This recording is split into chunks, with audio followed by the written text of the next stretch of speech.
ఒక్కసారి కొమ్మూరి గోల్డ్ కి కాల్ చేయండి. తాకట్లో ఉన్న మీ బంగారాన్ని విడిపించి మార్కెట్ ప్రైస్ కి వాళ్ళు కొనుక్కుని మిగతా డబ్బులు మీకు ఇచ్చేస్తారు. బ్రేకింగ్ న్యూస్ చూస్తున్నాము మనం టీవీ స్క్రీన్ పై. ఉత్తరప్రదేశ్ లో సంభవించిన భారీ అకాల వర్షాలు ఈదురుగాలులు రాష్ట్రాన్ని తీవ్ర విషాదంలోకి నెట్టాయి. ఒక్క రాత్రిలోనే వందలాది గ్రామాలు దెబ్బతిన్నాయి. ఇక ఏకంగా ప్రజలు ఊహించని విధంగా వచ్చిన ఈ ప్రకృతి విపత్తుల వల్ల భారీ ప్రాణ నష్టం, ఆస్తి నష్టం జరిగింది. ప్రస్తుతం ఈ ఘటన దేశవ్యాప్తంగా చర్చనీయాంశంగా మారింది.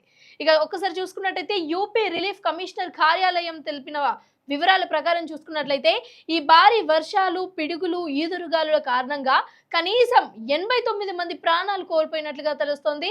తర్వాత వచ్చిన ఈ నివేదికలలో మరణాల సంఖ్య ఇంకా కూడా పెరిగినట్లుగా తెలుస్తోంది. అయితే 53 మందికి పైగా గాయపడ్డారు.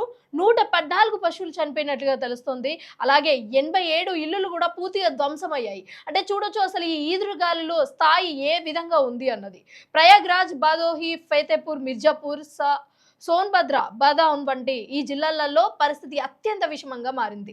రాత్రి సమయంలో అకస్మాత్తుగా భారీ గాలులు వీయడంతో పెద్ద పెద్ద చెట్లు కూడా నేలగొరిగాయి. ఇక విద్యుత్ స్తంభాలు విరిగిపోవడంతో అనేక ప్రాంతాలలో విద్యుత్ సరఫరా కూడా పూర్తిగా నిలిచిపోయింది. ప్రజలు చీకట్లోనే రాత్రంతా గడపాల్సి వచ్చింది. ఇక ముఖ్యంగా చూసుకున్నట్లయితే ఈ తుఫాన్ తీవ్రతను చూపించే ఒక వీడియో కూడా సోషల్ మీడియాలో ప్రస్తుతం వైరల్ అవుతుంది.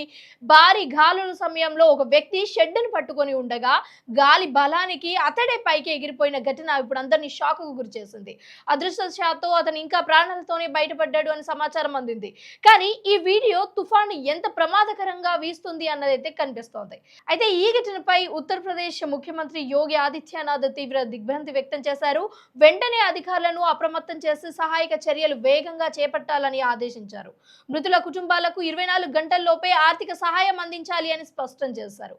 అలాగే గాయపడిన వారికి మెరుగైన వైద్యం అందించాలి అని అధికారులకు సూచించినట్లుగా తెలుస్తోంది. ఇక ముఖ్యంగా వాతావరణ శాఖ తెలిపిన వివరాల ప్రకారం చూసుకున్నట్లయితే క్యుములో లింబస్ మేఘాలు మరియు వాతావరణ అస్థిరత కారణంగానే ఈ అకాల వర్షాలు కురిశాయి అన్నట్లుగా తెలుస్తోంది. సాధారణంగా ఇలాంటి మేఘాల వల్ల భారీ వర్షాలు, పిడుగులు, ఈదురుగాలులు సంభవించడం ఇదంతా కూడా సాధారణమే అని అయితే నిపుణులు చెప్తున్నారు. అయితే వాతావరణ మార్పుల ప్రభావంతో ఇటువంటి ప్రకృతి వైపరీత్యాలు పెరుగుతున్నాయి అని కూడా హెచ్చరికలు జారీ చేస్తున్నారు.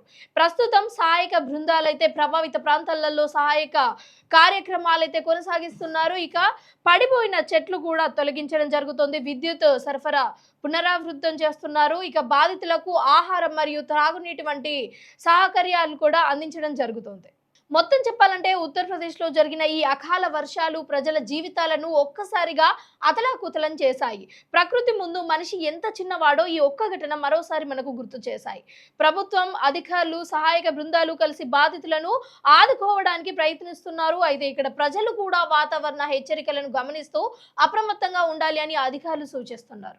ఉత్తరప్రదేశ్లో సంభవించిన భారీ అకాల వర్షాలు, ఈదురుగాలులు రాష్ట్రాన్ని తీవ్ర విషాదంలోకి నెట్టాయి. ఒక్క రాత్రిలోనే వందలాది గ్రామాలు దెబ్బతిన్నాయి. ఇక ఏకంగా ప్రజలు ఊహించని విధంగా వచ్చిన ఈ ప్రకృతి విపత్తుల వల్ల భారీ ప్రాణ నష్టం, ఆస్తి నష్టం జరిగింది. ప్రస్తుతం ఈ ఘటన దేశవ్యాప్తంగా చర్చనీయాంశంగా మారింది.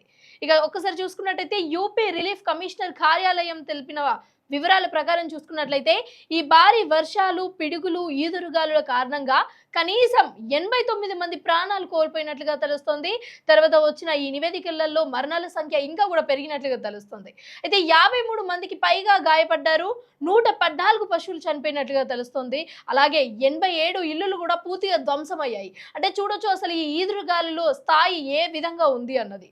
ప్రయాగ్రాజ్, బాదోహి, ఫతేపూర్, మిర్జాపూర్, సోన్భద్ర, బదాన్ వంటి ఈ జిల్లాలలో పరిస్థితి అత్యంత విషమంగా మారింది. రాత్రి సమయంలో అకస్మాత్తుగా భారీ గాలులు వీయడంతో పెద్ద పెద్ద చెట్లు కూడా నేలగొరిగాయి. ఇక విద్యుత్ స్తంభాలు విరిగిపోవడంతో అనేక ప్రాంతాలలో విద్యుత్ సరఫరా కూడా పూర్తిగా నిలిచిపోయింది. ప్రజలు చీకట్లోనే రాత్రంతా గడపాల్సి వచ్చింది. ఇక ముఖ్యంగా చూసుకున్నట్లయితే ఈ తుఫాన్ తీవ్రతను చూపించే ఒక వీడియో కూడా సోషల్ మీడియాలో ప్రస్తుతం వైరల్ అవుతుంది. భారీ గాలుల సమయంలో ఒక వ్యక్తి షెడ్డును పట్టుకొని ఉండగా గాలి బలానికి అతడే పైకి ఎగిరిపోయిన ఘటన ఇప్పుడు అందరినీ షాక్ కు గురి చేసింది. అదృష్టవశాత్తు అతను ఇంకా ప్రాణాలతోనే బయటపడ్డాడు అని సమాచారం అందింది. కానీ ఈ వీడియో తుఫాను ఎంత ప్రమాదకరంగా వీస్తుంది అన్నదైతే కనిపిస్తోంది. అయితే ఈ ఘటనపై ఉత్తరప్రదేశ్ ముఖ్యమంత్రి యోగి ఆదిత్యనాథ్ తీవ్ర దిగ్భ్రాంతి వ్యక్తం చేశారు. వెంటనే అధికారులను అప్రమత్తం చేసి సహాయక చర్యలు వేగంగా చేపట్టాలని ఆదేశించారు. మృతుల కుటుంబాలకు 24 గంటల్లోపే ఆర్థిక సహాయం అందించాలి అని స్పష్టం చేశారు. అలాగే గాయపడిన వారికి మెరుగైన వైద్యం అందించాలి అని అధికారులకు సూచించినట్లుగా తెలుస్తోంది. ఇక ముఖ్యంగా వాతావరణ శాఖ తెలిపిన వివరాల ప్రకారం చూసుకున్నట్లయితే క్యుములో లింబస్ మేఘాలు మరియు వాతావరణ అస్థిరత కారణంగానే ఈ అకాల వర్షాలు కురిశాయి అన్నట్లుగా తెలుస్తోంది. సాధారణంగా ఇలాంటి మేఘాల వల్ల భారీ వర్షాలు, పిడుగులు, ఈదురుగాలులు సంభవించడం ఇదంతా కూడా సాధారణమే అని అయితే నిపుణులు చెప్తున్నారు. అయితే వాతావరణ మార్పుల ప్రభావంతో ఇటువంటి ప్రకృతి వైపరీత్యాలు పెరుగుతున్నాయి అని కూడా హెచ్చరికలు జారీ చేస్తున్నారు. ప్రస్తుతం సహాయక బృందాలైతే ప్రభావిత ప్రాంతాలలో సహాయక కార్యక్రమాలైతే కొనసాగిస్తున్నారు. ఇక పడిపోయిన చెట్లు కూడా తొలగించడం జరుగుతుంది. విద్యుత్ సరఫరా పునరావృతం చేస్తున్నారు. ఇక బాధితులకు ఆహారం మరియు త్రాగునీటి వంటి సహకార్యాలు కూడా అందించడం జరుగుతుంది. మొత్తం చెప్పాలంటే ఉత్తరప్రదేశ్లో జరిగిన ఈ అకాల వర్షాలు ప్రజల జీవితాలను ఒక్కసారిగా అతలాకుతలం చేశాయి. ప్రకృతి ముందు మనిషి ఎంత చిన్నవాడో ఈ ఒక్క ఘటన మరోసారి మనకు గుర్తు చేశాయి. ప్రభుత్వం, అధికారులు, సహాయక బృందాలు కలిసి బాధితులను ఆదుకోవడానికి ప్రయత్నిస్తున్నారు. అయితే ఇక్కడ ప్రజలు కూడా వాతావరణ హెచ్చరికలను గమనిస్తూ అప్రమత్తంగా ఉండాలి అని అధికారులు సూచిస్తున్నారు.